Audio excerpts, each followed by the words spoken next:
আপনি কি মনে করেন যে শেখ হাসিনা গণভবনে থাইকা এসএসএফ লইয়া এতগুলি ইন্দুর এতগুলি বান্দর লইয়া ক্ষমতায় টিকতে পারে না, হেলিকপ্টারে চলে গেছে? আপনার কাছে কি মনে হয় গোপন বার্তা দুইটা দিলে পত্রিকা প্রকাশিত হইলে আপনাকে ইয়া চলে যাবে, শেখ হাসিনা আবার আইসা পড়বে ক্ষমতায়? এই আপনাদের ধারণা? শেখ হাসিনা আসার বিষয় না, আসার বিষয়টা যখন আপনি নিষিদ্ধ একটি সংগঠনকে যার খুনের রক্তের দাগ এখন আছে, আপনি তো তাকেও নিয়ে আসতে চেয়েছিলেন। জনগণ যখন কথা বলেছে আপনি কিন্তু সেখান থেকে পিছপা হয়েছে। আপনারা মামলা করার হুমকি দিচ্ছেন, আমি অ্যাটর্নি জেনারেলের সাথে কথা কইছি, তারা কইছে যে হ্যাঁ এটা মামলা করা যাইতে পারে।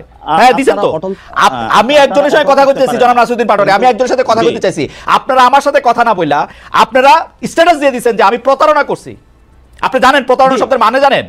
জি জি, এটা আমি কিন্তু এটার স্ট্যাটাসের দায়ভার নিচ্ছি না, কারণ যে স্ট্যাটাস দিয়েছে সেটাতে সে জায়গাটা বলুক। কিন্তু আমরা স্পষ্টত যেটা দেখি ক্যাম্পাসে আমরা যাদের হাতে মাইর খেয়েছি, যারা আমাদের প্রতিনিয়ত পিছাইছে, যারা প্রতিনিয়ত যাদের হাতে হলো খুনের, আমি ওরে নিয়ে আইসা কোলে বসে আদর করতাম, এরকম আপনার ধারণা? না না না না না না, আপনি কোলে নিয়ে আইসা আদর করেন, অথবা ও আইসা কথা বললে সব লোক আপনাদের বিরুদ্ধে চলে যেত। তাহলে আপনার সাথে তো তাদের সাথে যোগাযোগ আছে। আমার সাথে যোগাযোগ নাই, যোগাযোগ থাকতে হয় না।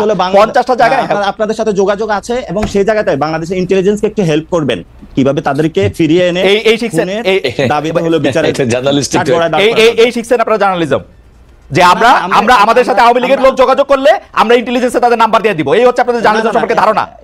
এটা হলো আমাদের জার্নালিজম ধারণা না, এটা হলো যে জায়গা থেকে খুনের বার্তা গেলে তারা আসুক বিভিন্ন জায়গায়, তারা মাঠে দাঁড়াক। শোনেন এই যে সাদ্দাম, আমি আজকে টেলিভিশনে বলি, এই সাদ্দাম দিয়া আমি হচ্ছে ওয়ার্স্ট সাফারার। ওকে আমি একটা প্রশ্ন করার পরে ও হচ্ছে 60,000 ফেসবুক ভুয়া পেজ খুলে আমার বিরুদ্ধে লিখছে। আমি মনে করছি ও আসবে না, ওইটা তার জন্য পিকনিক হইতো না। এটা আপনিও তার ভিকটিম ছিলেন। সেই জন্যই তো আমি তার প্রশ্ন করতে চাই। আপনারা কি দেখেছেন যে এই টিমের একটি স্ট্যাটাসে এবং তাদের একটা লাইভ টক শোতে সবাইকে হত্যার হুমকি দিয়েছে? এটা কি আপনি দেখেছিলেন? আমি আমি আমি আমি আমি আমি আমি এগুলি দেখি না, আই এম সরি। আপনি আসলে আমরা প্রশ্নের মধ্যে আসেন, প্রশ্নের মধ্যে আসেন, কারণ এই যে আপনি যে এটার কথা বললেন এটা নিয়ে আমার কোনো ইন্টারেস্ট নাই, কোনো ইন্টারেস্ট নাই। এখন আপনার ইন্টারেস্ট থাকবে না, কারণ আপনি ব্যক্তিগত বিষয় নিয়ে আসছেন, তো যে আপনি কোথায় কাউকে নিয়ে আসতে পারেন না, কোথায় কি। আমি আসি নাই কিন্তু ব্যক্তিগত বিষয় না, জনাব নাসিরউদ্দিন পাটোয়ারি এই প্রসঙ্গটা আপনি তুলছেন, এই প্রসঙ্গটা আপনি তুলছেন, এই জন্য আমরা কোনো মানে ব্যক্তিগত বিষয়ে যাচ্ছি না। এই প্রসঙ্গটা আপনি তুলছেন পাটোয়ারি, আপনি তুলছেন, আমি তুলি নাই কিন্তু। আপনি ওইটা বলেন, হ্যাঁ আপনি যেটা বলতে চাইতেছেন, হ্যাঁ আমি যেটা বলতে চাইতেছি সেটা হচ্ছে যে এই মুক্তিযুদ্ধের বিপক্ষের যে বয়ানটা, যেমন এইটার ক্ষেত্রে নাগরিক যারা আপনারা আছেন, নাগরিক কমিটি, তারা আসলে অবস্থানটা কি নিতেছেন সেটা একটু আমাদের বলবেন। যে আমরা দেখতে পাচ্ছি যে একজন মুক্তিযোদ্ধা, আমি আসলে মুক্তিযোদ্ধারা বলে না, যে কোনো লোককে আসলে অপমান করা, তাকে গলায় জুতার মালা দেওয়া এবং কোনো একটা কারো ছত্রছায়া এটা করা, এটার বিপক্ষে আপনি যদি 2 লাইনে একটু বলতেন যে এই জিনিসটা নিয়ে আপনি আসলে কিভাবে দেখতেছেন। না, প্রথমত আমরা বলি যে মুক্তিযুদ্ধের যে আকাঙ্ক্ষাটা ছিল, 71-এ মানুষ যে জন্য যুদ্ধে ঝাঁপিয়ে পড়েছিল, সেটা তো ব্যাহত হয়েছিল, এবং গত 53 বছরে বিভিন্ন দল ছিল, সেনা শাসন ছিল, বিভিন্ন বড় বড় কিংস পার্টি তারা ক্ষমতায় ছিল, এবং সেখানে তারা কিন্তু মুক্তিযুদ্ধের এই বিষয়গুলো এই পর্যন্ত কিন্তু যে দলে এসেছে তারা কিন্তু মুক্তিযোদ্ধা বানিয়েছে, এবং সেই জায়গাতে মানুষের প্রতি কিন্তু মুক্তিযুদ্ধের প্রতি একটা বীতশ্রদ্ধা তৈরি হয়েছিল, কারণ কে আসল কে নকল বোঝা যাচ্ছে না। ফলে তো আমরা যে জায়গাতে বক্তব্য রাখি সেটা হলো মুক্তিযুদ্ধের যে রিয়েল কোর স্পিরিটটা, সাম্য, মানবিক মর্যাদা এবং ন্যায় বিচার, সেই জিনিসটা আমরা ধারণ করি। সেই জিনিসটা ধারণ করে বলেই কিন্তু আমরা 24-এ উঠে দাঁড়িয়েছে, এবং 24-এ সেই আবেদনের ভিত্তিতেই কিন্তু আমরা মাঠে রক্ত দিয়েছি। এবং আমরা এই ক্ষেত্রে কোনো মুক্তিযোদ্ধার সাথে কোনো বেমানান কোনো কিছু করা হবে, অথবা তাদেরকে হত্যা বা গুম করা, অথবা তাদেরকে অ্যাসাল্ট করা হবে, আমরা কখনো এগুলো কোনো সমর্থন করি না। ইভেন আমরা কোনো ব্যক্তিকে আইনের শাসন নিজের হাতে তুলে দেওয়াকে অপছন্দ করি, এবং এটার আমরা তীব্র বিরোধিতা করি। কারণ কোনো ব্যক্তিকে হলো বাসায় থেকে উঠে নিয়ে কান ধরে উঠ বসা করা, অথবা তাকে অ্যাসাল্ট করা, আমরা কখনো এই বিষয়গুলো সমর্থন করি না। আমরা মনে করি দেশে একটি সুন্দর বিচার প্রক্রিয়ার মধ্যে যদি কেউ কোনো অপরাধ করে থাকে সেটার বিচার হবে, আর যদি সে অপরাধ না করে থাকে, যদি কেউ তাকে সেই এলিগেশন এনে থাকে, তাহলে তার বিচার করা হবে। আমরা সেই সুন্দর বিচার প্রক্রিয়া বিশ্বাস করি। ওকে, জনাব নাসিরউদ্দিন পাটোয়ারি, আপনাকে ধন্যবাদ। আপনারা জানেন যে চ্যানেল 24 আমাদের অনুষ্ঠানটি সরাসরি সম্প্রচার করছিল। চ্যানেল 24 তাদের টপ অফ দ্য নাউজের জন্য মানে 54 বা 55 পরে, অর্থাৎ আর 2-3 মিনিট পরে তারা চলে যাবেন। আমি এটাই এখনই বলে রাখলাম, কারণ আমার প্রশ্নটি করে রাখতে হচ্ছে ব্যারিস্টার রুহুল কুদ্দুস কাজলকে, যে জনাব রুহুল কুদ্দুস কাজল, আওয়ামী লীগ সরকারের সময় তারেক রহমান বাংলাদেশে আসেননি, রাজনৈতিক বাস্তবতা ছিল, কিন্তু 5 আগস্টের পরও তিনি ফেরেননি। এখন স্পর্শকাতর মামলা থেকে, আপনাদের ভাষায় সব মিথ্যা মামলা থেকে খালাস পেয়েছেন তারেক রহমান, তারপরেও তিনি দেশে ফিরছেন না, ভার্চুয়াল জনসভায় যোগ দিচ্ছেন, বিএনপির নেতৃত্বে সরকার গঠন হবে, এটা নিশ্চিত করার পরেই তিনি দেশে ফিরবেন। মানে আসলে তিনি দেশে ফিরতেছেন না কেন? মানে তার কোন জায়গা থেকে তিনি আসলে একটু ভীত বোধ করছেন? দেখুন, আমার মনে হয় প্রথম কথা হচ্ছে যে আপনি যে প্রশ্নটি করেছেন অনেকটা ব্যক্তিকেন্দ্রিক প্রশ্ন। তো আসলে আপনি জানেন না, পার্টি প্রধান তো শুধু ব্যক্তি না, উনি তো ইনস্টিটিউশন। কিন্তু কথা হচ্ছে যে একজন ব্যক্তির অ্যাবসুটলি যে প্রশ্নটা আপনি করেছেন, আমি যদি এখন কোনো কারণে খালেদ মহিউদ্দিনকে জিজ্ঞেস করি, খালেদ মহিউদ্দিন আপনি সকালবেলা কি দিয়ে নাস্তা করেছেন, এই প্রশ্ন নিশ্চয়ই নাসিরউদ্দিন পাটোয়ারি আপনাকে দিতে পারবে না, এটাকে মানতে হবে বাস্তবতা। সুতরাং এটা একটা রাজনৈতিক দলের নেতা এবং তার স্বাভাবিক পাবলিক ফিগারের, পাবলিক স্ফিয়ারের কার্যক্রম নিয়ে আমরা কথা বলতে পারি, সমালোচনা করতে পারি, এবং আমি সেটা গণতন্ত্রের সৌন্দর্য বলে মনে করি। ওকে, জনাব তারেক রহমান এবং বিএনপির পক্ষ থেকে তাদের মামলা, তার মামলা, খালেদা জিয়ার মামলা, সারা দেশের নেতা কর্মীদের মিথ্যা মামলা সম্পর্কে স্পষ্ট স্ট্যান্ড ছিল। আইনি প্রক্রিয়ার মাধ্যমে এই সমস্ত মামলা থেকে আমরা নিষ্কৃতি চাই। আজকে একটার পর একটা মামলায় কিন্তু সেগুলো প্রমাণিত হয়েছে এবং সেগুলো প্রমাণিত হচ্ছে। সুতরাং একটা আইনি প্রক্রিয়ার মাধ্যমে একজন নির্দোষ ব্যক্তিকে বিগত সময় বয়ান দিয়ে দোষী বানানোর যে প্রচেষ্টা ছিল, সেখান থেকে এখন আইনি প্রক্রিয়ার মাধ্যমে হচ্ছে। তিনি উপস্থিত করলে অসুবিধা কি? তিনি আমি কেন ওনার অনুপস্থিতিতে আমাদের আইন প্রক্রিয়া যদি আপনি কোনো কারণে পারমিট করে, তাহলে কেন করে? আমি আবারও বলছি, আমি মৃত্যু ভয় থাকলে করে না, মৃত্যু ভয় থাকলে আমি আমার মনে হয় খালেদ, আমার মনে হয় আইনের ব্যাপারটি আমি আপনাকে বলি, আমাদের যে কোনো আইনজীবী জানবেন, কোনো কারণে একটা রায়ের যদি কোনো কারণে কো অ্যাকিউজ, কো কনভিক্ট থাকে, সেই জাজমেন্টটা যদি অ্যাজ এ হোল যদি কোনো কারণে বাতিল হয়ে যায়, তাহলে নিশ্চিতভাবে নন অ্যাপিলিং কনভিক্ট কিংবা নন অ্যাপিলিং অ্যাকিউজ তার বেনিফিট আইনগতভাবে পেয়ে থাকেন। এটার আরেকটা ব্যাখ্যাও আছে, আমি সেটা পরে আপনার কাছ থেকে শুনবো। আমি আপনাকে সেই কারণেই বললাম যে আপনি যে প্রশ্নটা করলেন, আমরা আইনের ভাষায় আপনি জানেন that is called leading question, এবং লিডিং কোশ্চেনের আনসার দেওয়ার মতো অবস্থানে আমরা তাহলে পরবর্তী কোশ্চেনে যাই। আমাদের থেকে চ্যানেল 24 চলে যাচ্ছে যে বৈষম্য বিরোধী ছাত্র জনতার নেতা যারা জুলাই আন্দোলনের নেতৃত্ব দিয়েছে, আমরা দ্ব্যর্থহীন ভাষায় বলতে চাই, তারা যখন রাজনৈতিক দল করতে চায়, বিএনপি নেতারা তাদেরকে কিংস পার্টি করছে এরকম কেউ কেউ বলে। আমাদের দর্শকরা কিন্তু আমাদেরকে বলে যে বাংলাদেশের প্রথম কিংস পার্টি হচ্ছে বিএনপি, এবং এইটি প্রথম আলোকে দেওয়া সাক্ষাৎকারে জনাব নাসিরউদ্দিন পাটোয়ারিও এই বিএনপির এই প্রতিষ্ঠাকালীন ইতিহাসটা বলেছেন। আজকেও আমাদেরকে কিছুটা বলতে চেয়েছেন। আপনারা এটাকে আসলে কিভাবে ব্যাখ্যা করেন? মানে কিভাবে চালুনি সূত্রে বলে যে কেন?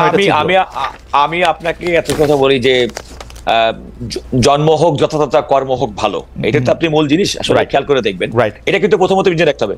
প্রথম কথা হচ্ছে যে বাংলাদেশের রাজনীতিতে 2024 সালে যে দলই করেন না কেন, কিংস পার্টি কি একা শুধুমাত্র যদি আপনাদের সংজ্ঞায়িত যদি হয়, তাহলে রাজনৈতিক দল হিসেবে শুধুমাত্র একমাত্র বিএনপি, একমাত্র কিংস পার্টি না, জাতীয় পার্টি। হ্যাঁ, বিএনপি জাতীয় পার্টি। ভাই আমি এর বাইরে কি আপনি ছিল না? আপনার কি মনে আছে ওয়ান ফেরদৌস আহমেদ করেছি 1/11 সরকারের সময় তাদের প্যাট্রোনাইজেশন?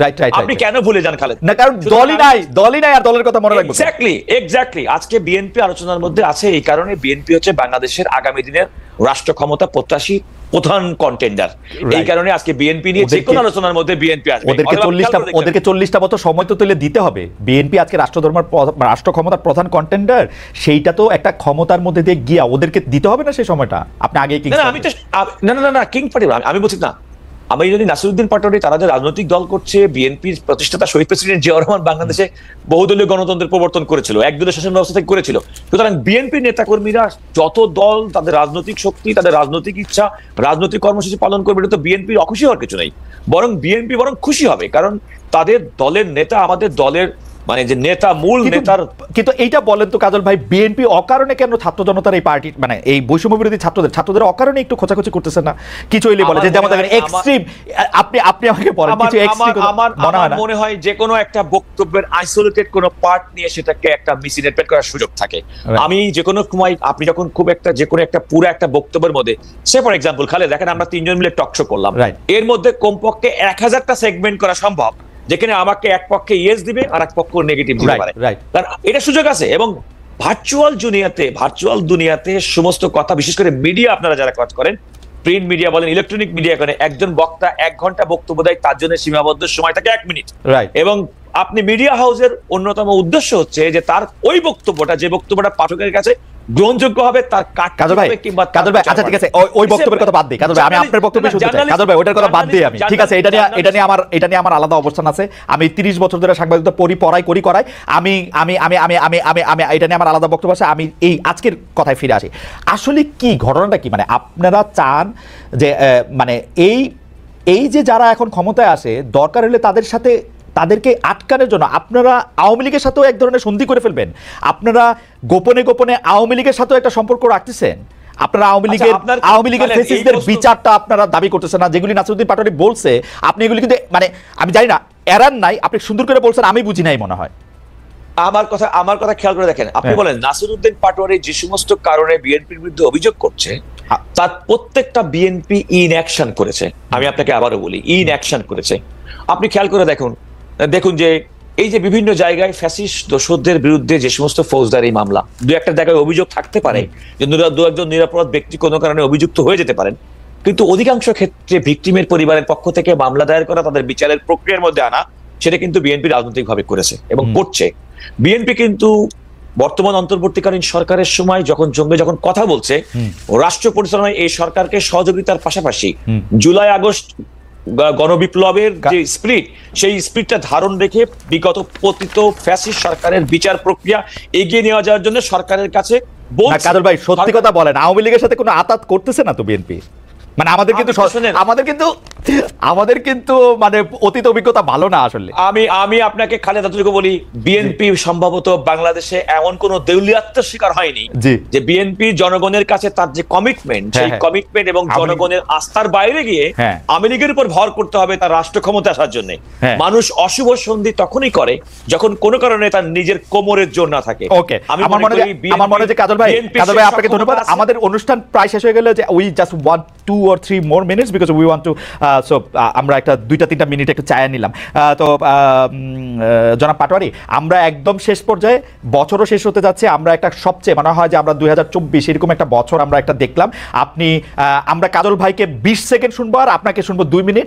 আপনি যদি এই সময়ের মধ্যে থেকে আপনারা আসলে 2025 আপনারা কেমন দেখতে চাইতেছেন, কি হইতে পারে সেই জায়গায়, কেমনে আপনারা আমাদের সবাইকে আবার এক জায়গায় নিয়ে আসবেন, একটা বিভেদ এবং মানে আনবেন কিনা, নাকি আপনারা একলাই থাকবেন কোথাও, সেইটাও আপনারা একটু কইতে মানে আপনাদের এই 2025-এর সামনে রেখে আপনাদের লক্ষ্য উদ্দেশ্য যদি একটু বলেন। জানান রাশেদ পাটোয়ারি। প্রথমত ধন্যবাদ। প্রথমত আমরা পুরাতন রাজনৈতিক যে ওল্ড সিস্টেম গুলো, সেগুলো আমরা চাই না। এটার বিরুদ্ধে যদি বিএনপি দাঁড়ায় অথবা যে কোনো বাংলাদেশের পলিটিক্যাল পার্টি দাঁড়াক, এটা অলরেডি আওয়ামী লীগ দাঁড়িয়েছিল, সেখানে আওয়ামী লীগ বাংলাদেশ থেকে পালিয়ে গিয়েছিল। সো তরুণ প্রজন্ম এটাতে খুবই মানে একটা জায়গায় আছে যে বাংলাদেশে ওল্ড সিস্টেম বা পুরাতন যে ব্যবস্থাগুলো আছে সেগুলো ফিরতে দিবে না বাংলাদেশে। তো চাঁদাবাজি, চাঁদাবাজি এগুলো আমরা তীব্র বিরোধিতা করি এবং বিএনপি এগুলোতে কিছু কাজ করছে। আমরা আমাদের জায়গা থেকে আমরা তাদেরকে ধন্যবাদ জানাই, ভবিষ্যতে করবে, কারণ আমাদের দায়িত্ববোধ এটা, যে কোনো পার্টি হোক তাদেরও সংস্কারের মধ্যে দিয়ে যেতে হবে, যাতে নতুন বাংলাদেশে 25 সালে যাতে আমরা নতুন একটি বাংলাদেশ দেখতে চাই। এবং আমরা সেখানে বলতেছি যে আমরা হলো বিভাজনের রাজনীতি চাই না, আমরা বৈষম্যের কোনো রাজনীতি চাই না, আমরা আমাদের হিউম্যান ডেভেলপমেন্টের জায়গা থেকে একটি ডিগনিটির সমাজ চাই, যেখানে তরুণ প্রজন্মকে, যারা সিনিয়র নেতৃবৃন্দ রয়েছেন এবং সিনিয়র সিটিজেন রয়েছেন বিভিন্ন জায়গা থেকে, যারা অলরেডি কম্প্রোমাইজড হয়ে গেছেন বিভিন্ন জায়গায়, সম্মানের জায়গাটা রাখবেন, কারণ আমরা কোথাও কম্প্রোমাইজড হইনি। সো কম্প্রোমাইজ সোসাইটিতে আমরা বাস করি না। আপনাদের কম্প্রোমাইজ সোসাইটি নিয়ে আপনারা থাকেন, কিন্তু আমাদেরকে আপনারা কম্প্রোমাইজড হতে বাধ্য করবেন না। সো আমরা সেই জায়গাতে কখনো বাধ্য হব না। এবং আমরা শেষ করে যেটা, যে আমরা আগামীর বাংলাদেশে যেটা চাই, যেহেতু পুরাতন রাজনীতি জনগণকে আকৃষ্ট করতে পারছে না, মানুষের মধ্যে একটা আপিল রয়েছে জনগণকে। আপনি যদি জিজ্ঞেস করেন, আমি এক রিক্সাওয়ালাকে জিজ্ঞেস করেছিলাম যে কি চলছে চাচা দেশে, তো উনি বললে এক চোর বিদায় হয়েছে, আরেকজন চুরি করার জন্য হলো ভোট চাচ্ছে, আরেকজন চুরি করবে নাকি করবে এখনো ডিসাইডিং ফ্যাক্টর না। তো আমরা কোনো চোরকে আর বাংলাদেশকে দেখতে চাই না, কোনো চ্যান্ডার বা চাঁদাবাজকে বাংলাদেশকে দেখতে চাই না। আমরা এমন একটি বাংলাদেশ দেখতে চাই যেখানে মানুষের শিক্ষা, বাসস্থান, বিনোদন এবং এই বিষয়গুলা ম্যাসিভ আকারে জনগণ উপভোগ করবে এবং শান্তি সুন্দর একটা বাংলাদেশ প্রতিষ্ঠিত হবে। আমাদের শুভেচ্ছা থাকলো জনাব নাসিরউদ্দিন পাটোয়ারির এই চাওয়া যদি হয়, তাহলে নিশ্চয়ই বাংলাদেশ আমরা একটা অন্যরকম বাংলাদেশ দেখতে পাবো। খালেদ ভাই, আপনাকেও পাবো ইনশাল্লাহ। অবশ্যই আমি সবসময় আপনাদের পাশে আছি। আমি পাশে আছি জনাব রুহুল কুদ্দুস কাজল, আপনারও। আপনি জনাব রুহুল কুদ্দুস কাজল, আপনি একটু 20-30 সেকেন্ডে একটু বলেন। এবং আপনারা, আমি আসলে এই অনুষ্ঠানে একটু বলে দিতে চাই যে ছাত্র দলের বর্তমান সভাপতি এসে কিন্তু আমাদের সামনে, সবার সামনে এটা বলেছিলেন যে তিনি কোনো ধরনের চাঁদাবাজি এবং অন্য কোনো কিছুর সাথে থাকবেন না। আমরা স্বাগত জানিয়েছিলাম কাজল ভাইকে। এখনো আমরা বিএনপির একদম সেই প্রধান নেতৃত্বের জায়গায় বা কোর নেতৃত্বের জায়গায় নাই, কিন্তু কাজল ভাই নীতি নির্ধারকদের একজন। কাজল ভাই, আপনার কাছ থেকে আমরা একটু শুনতে চাই যে আমরা আসলে 2025 কেমন দেখতে চান। আমাদের খুব সময়, আপনি যদি 1 মিনিটে শেষ করেন। আমি 1 মিনিটে আমি আপনাকে বলি, 2024 সালে জুলাই আগস্টের যে বিপ্লব বাংলাদেশের জন্য বিরাট সম্ভাবনা তৈরি করেছে এবং এই স্পিরিটটাকে সামনে নিয়ে আগামী দিনে যেতে হবে। নাসিরউদ্দিন পাটোয়ারি যে কথাটি বলেছেন, আগামী দিনের জন্য এখন যেটা এই সরকারের জন্য, অন্তর্বর্তীকালীন সরকারের জন্য কতগুলো প্রায়োরিটি, সংস্কার সেগুলো দ্রুততম সময় করে নিয়ে রাজনৈতিক দলগুলোর সঙ্গে ঐক্যমতের ভিত্তিতে জনগণের সরকার প্রতিষ্ঠা করাটা আগামী দিনে আমার ইমিডিয়েট প্রত্যাশা হবে।